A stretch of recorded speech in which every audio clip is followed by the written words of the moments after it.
भाई भाई को नीचा गिराना देखना चाह रहा है, एक भाई को नीचे दिखाना चाह रहा है, एक देवरानी जेठानी को नीचे दिखाना चाहती है, जेठानी देवरानी को नीचे दिखाना चाहती है, पड़ोसी पड़ोसी को नीचे दिखाना चाहता है। हम पूरे जीवन में एक दूसरे को नीचे दिखाने का प्रयास कर रहे हैं। शिव महापुराण की कथा कहती है, भगवान शंकर की कथा कहती है कि उनको ऊंचा उठाने का प्रयास करो। अगर एक भी ऊंचा उठ जाएगा तो चार लोगों में छाती ठोक कर कहोगे कि वो मेरा पड़ोसी है, वो मेरा भाई है, वो मेरा बंधु है, वो मेरा दुनिया के लोगों ने देवादिदेव महादेव को बदनाम कर दिया। कोई कहता है शंकर जी गांजा पीते हैं, शंकर जी गंजेड़ी हैं, कोई कहता है शंकर जी भांग पीते हैं, भंगेड़ी हैं, कोई कहता है शंकर जी चरस पीते हैं, चरेसी हैं, कोई कहता है शंकर भगवान ये करते हैं, भगवान शंकर नशा करते हैं। ईमानदारी से बोलना, अगर शंकर जी नशा करते होते तो उनकी औलाद इतनी ज्ञानवान और विद्वान पैदा होती?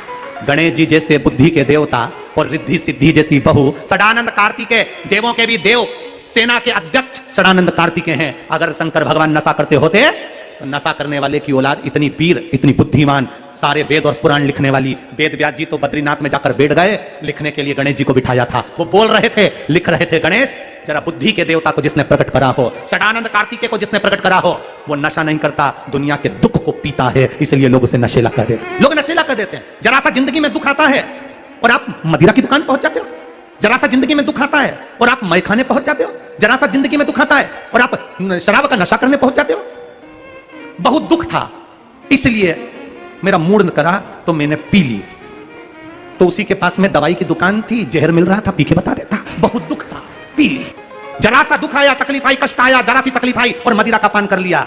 जीवन का सबसे बड़ा अगर सुख है, जीवन में दुख आए, कष्ट आए, तब मदिरा की दुकान याद नहीं आना चाहिए। तुम्हारे जीवन में दुख और तकलीफ आए तो भोलेनाथ का मंदिर याद आना चाहिए कि वहां जाऊंगा तो दुख कटेगा। मदिरा पीने से दुख नहीं कटेगा, केवल नशे में हो जाओगे, 2-4 घंटे सो जाओगे, वापस तैयार होकर दुख को झेलना पड़ेगा। तुम्हारे दुख को अगर तुम्हें समाप्त करना है, तुम्हारे दुख को तुम्हें मिटाना है, तो मदिरा पीकर, नशा कर कर दुख नहीं कटता, भगवान का भजन कर कर दुख कट जाता है। मंदिर जाओ, देवालय जाओ, शिवालय जाओ, पर मदिरा की दुकान मत जाओ। दुख मदिरा की दुकान से नहीं कटेगा, दुख परमात्मा के भजन से कटेगा, उसकी भक्ति से कटेगा, उसके स्मरण से कटेगा। बड़ा गम में था इसलिए पी लिया। ऐसा गम महादेव से जाकर कहना कि भोलेनाथ बड़ा गम है, शिव जी कहेंगे तू क्यों चिंता करता है, भजन कर। मैं ऐसा गम तो ना जाने कितनों के मिटा दिए, कितनों के गम मिटाए। जिसको 1 महीना डॉक्टर ने कह दिया, जिसको 10 साल औलाद नहीं हुई, जिसकी किडनी लीवर बेकार हो गई, जिसकी छाती में 2 गोली लग गई, कौन हो, कौन बचा सकता है? केवल एक शिव, केवल एक घड़ी और तुम्हारा विश्वास, तुम्हारा भरोसा, तुम्हारी दृढ़ता, तुम्हारा किया गया कीर्तन कि वैकुंठ अधिपति भगवान विष्णु है, ब्रह्मा जी ब्रह्मलोक के अधिपति हैं, इंद्र इंद्रलोक के अधिपति हैं, कुबेर कुबेर के पद के अधिपति हैं। भगवान शिव को लोग केवल एक सहज मानते हैं कि ये रुद्र है, क्रोधी है, ये गुस्से का देवता है, पर कोई जानता नहीं है शंकर जैसे नम्र देव सारे देवताओं को प्रसन्न कर, ये स्पीकर बंद पड़े हैं, सारे को प्रसन्न करने के लिए आपको अंबर पीतांबर बहुत सारी वस्तुएं चाहिए रहती है, पर मेरे महादेव को प्रसन्न करने के लिए बहुत सारी वस्तुएं नहीं, मेरे महादेव को प्रसन्न करने के लिए केवल 1 लोटा जल चाहिए रहता है और एक बेलपत्र। सत्यम शिवम सुंदरम, ये कथा भी औरंगाबाद में होने वाली 1 जून। कल कोई कह रहा था, गुरुजी हम काठमांडू जा रहे हैं दर्शन करने के लिए, पर हमारी जो पत्नी है ना, उसको ये पहाड़ का जो रास्ता है ना, इसमें बहुत वोमिटिंग होती है। वो गाड़ी में बैठी और उसको तकलीफ हुई, बहुत सारी दवाइयां हमने दे दी, गोलियां भी दे देते हैं तो भी होती है। तो हमने कहा एक काम करो ना, ये जो बेलपत्री है ना, शंकर जी के शिवलिंग पे चढ़ी हुई एक बेलपत्री, गाड़ी में बैठने से पहले उसके मुख के अंदर कुंदकेश्वर महादेव का नाम लेकर दे दो, उसके बाद जितनी भी गाड़ियों में बैठना खूब बैठो, एक वोमिटिंग नहीं आ सकती। बेलपत्र कोई साधारण नहीं है, एक बेलपत्र में वो तत्व छुपा होता है, एक बेलपत्र में वो सुख छुपा होता है जो जीवन के हर पहलू में तुम्हारे सम्मुख में होता है। एक मैंने ज्यादा खा लिया था ना इसलिए वोमिटिंग हो रही है, एक कहती है मैंने कुछ नहीं खाया था ना इसलिए वोमिटिंग हो रही है। गोली खा लो तो भी होए, ना खाओ तो भी होए, तो एक बार प्रयास कर देखो ना कि एक बेलपत्री शंकर जी पे चढ़ी हुई कुंदकेश्वर महादेव का नाम लेकर खाकर गाड़ी में बैठ जाओ, फिर मिलेंगे अगली कथा। हम उस पर भरोसा क्यों ना करें? हम केवल कथा के पंडाल में नहीं बैठे हैं। पहले भी कथा में कल कहा था, यह कल्प वृक्ष है, यह कथा का पंडाल नहीं है, कल्प वृक्ष। जिस वृक्ष के नीचे बैठकर जो सोचोगे वो मिल जाएगा। एक चोर को नहीं मालूम था, एक व्यक्ति को नहीं मालूम था कि मैं कहां बैठा हूं। जंगल में जाते जाते एक वृक्ष के नीचे अंधेरे में पड़ गया, भूख लगने लगी, विचार करा इस जंगल में कहां से भोजन आएगा, पर भूख लग रही है, कहीं से भोजन आ जाए तो अच्छा। उसको नहीं मालूम था कि कल्प वृक्ष है, उस वृक्ष के नीचे उसके लिए चांदी की थाली में भोजन लगकर आ गया, उसने भोजन कर लिया। थोड़ी देर बाद उसके मन में आया अब तो नींद आ रही है, कहीं से गादी तकिया मिल जाए तो अच्छा। उसको नहीं मालूम कि कल्प वृक्ष है, मखमल का गादी तकिया आ गया, वो सोने लगा। फिर उसके मन में आया मैं सो गया और इतने में शेर आया और मुझे खा गया, तो उसको नहीं मालूम है कि कल्प वृक्ष है, इतनी देर में शेर भी आ गया, उसको निपटा के चले गया। उसको मालूम नहीं कि मैं कल्पवृक्ष के नीचे बैठा हूं। शंकर भगवान की कथा जिस क्षेत्र में होती है, शिव जी की कथा जिस जगह पर होती है, शंकर भगवान की कथा जिस पंडाल में होती है, जिस स्थान पर होती है, वो जितनी देर शंकर का नाम उच्चारण होता है उतनी देर वो कल्पवृक्ष होता है। उसके नीचे बैठकर हम जो मांगते हैं 3 महीने में मेरा देवादिदेव महादेव झोली को भरकर पहुंचा देता है। यह कोई सहज है शिव तत्व? उसको सुनना मात्र, श्री शिवाय नमस्तुभ्यम मंत्र का उच्चारण कर लेना, शिव तत्व को जान लेना। ये घड़ी के अंदर चाबी भर दी है और घड़ी में अगर आपने चाबी भर दी, फिर भरने के बाद आप छोड़ दो।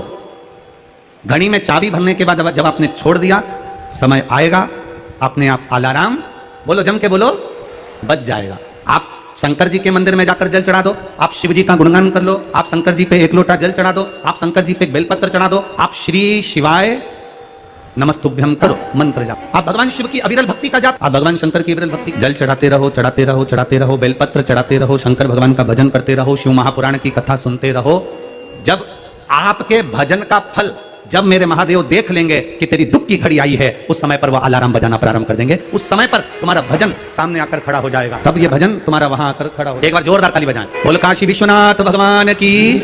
सोमवार की अष्टमी के दिन भगवान शंकर को बेलपत्र समर्पित जरूर करना चाहिए, वो भी शाम के समय पर। आप लोग तो जानते होंगे कि सोमवार की जो अष्टमी होती है, शंकर और पार्वती के मिलन का दिन होता है। साल भर में लगभग 4 या 5 सोमवार की अष्टमी पड़ती है, इससे ज्यादा नहीं पड़ती। अगर घर में संपदा लक्ष्मी नहीं आ रही हो, व्यापार व्यवसाय नहीं चल रहा हो, नौकरी सर्विस नहीं मिल रही हो, बहुत तकलीफ हो, 7 बेलपत्री केसर को घिसकर चंदन बनाकर बेलपत्री पर बीच वाली पत्ती पर ओम लिखना है। दोनों पत्तियों पर भी एक आद्यशक्ति जगदम्बा के नाम की केसर की बिंदी लगाना है, दूसरे में श्री गणेश रिद्धि सिद्धि के नाम की बिंदी लगाना है। शिव जी पर समर्पित करते जाना, शंकर को चढ़ाते जाना। सोमवार की अष्टमी के दिन भगवान शंकर को बेलपत्र समर्पित जरूर करना चाहिए, वो भी शाम के समय पर। शिव और पार्वती के मिलन का दिन होता है सोमवार की अष्टमी। इसमें मां जगत जननी जगदम्बा अपनी 64 योगिनियों को लेकर शंकर भगवान के सामने नृत्य करती हैं जब सोमवार की अष्टमी पड़े। जैसे शिवरात्रि का महत्व होता है, उसी तरह सोमवार की अष्टमी का महत्व होता है। जब 64 योगिनियां माता शंकर भगवान के सामने नृत्य करती हैं, तब भगवान शिव उठकर खड़े होकर उन 64 योगिनियों को अपने हस्त कमल पर धारण करते हैं। और हस्त कमल पर धारण करते हैं तब उन 64 योगिनियों को लक्ष्मियां प्रदान करती हैं। लक्ष्मियों को, लक्ष्मी माता को वो 64 योगिनियां दी जाती हैं। लक्ष्मी मैया उन 64 योगिनियों को भगवान विष्णु के पास लेकर जाती हैं। भगवान नारायण उन 64 योगिनियों को ब्रह्मदेव के पास लेकर जाते हैं। उन 64 योगिनियों को ब्रह्मा जी ब्रह्माणी को प्रदान करते हैं। ब्रह्माणी उस 64 योगिनियों को ले जाकर माँ जगतजननी आद्य शक्ति को देती हैं। आद्य शक्ति उन 64 योगिनियों को ले जाकर शिव को समर्पित करती हैं। शंकर भगवान की कथा कहती है, सोमवार की अष्टमी पड़ने वाले दिन अगर बेलपत्र पर केसर का भाग लगाकर, ओम लिखकर केसर का ही तिलक लगाकर माँ आद्य शक्ति गणेश जी रिद्धि सिद्धि के नाम से 7 बेलपत्र शिव